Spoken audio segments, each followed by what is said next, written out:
Reinforcement learning, responsible in part for such exciting innovations as self-driving cars and household robots.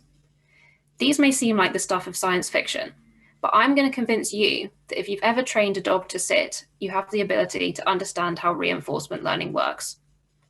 Imagine you've just brought your new puppy home from the pet store and you want to teach it a trick. At first, you give it a signal, and if it performs the trick, or even a step towards the trick, you offer it a yummy reward. If instead your naughty new puppy Joey decides to pee on the floor, however, you might be more inclined to punish him. This is comparable to reinforcement learning. Imagine now you want to program a computer to play well at a game of Pong, the game with the two paddles and the ball that bounces between them. In reinforcement learning, we have a handful of simple components. Firstly, the agent and the environment. These might be the computer which is learning to play and the game of Pong itself, or it might be your new puppy Joey in your kitchen at home. At first, the environment sends some information to the agent. This might be a screenshot of a current moment in the game of Pong, or it might be the signal that you give to your puppy. Then the agent responds with an action. In Pong, this is simply moving the paddle left or right, but Joey has many more actions he can choose from.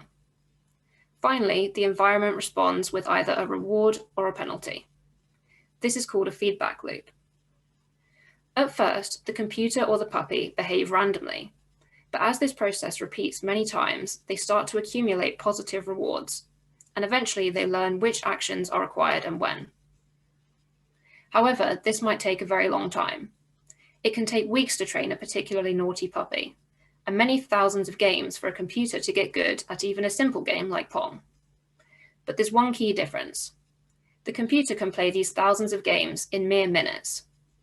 Reinforcement learning took off in only 2013 when researchers were starting with simple games like Pong. Just last year, a challenge in biology, which had existed for over 50 years without being solved, was solved by reinforcement learning.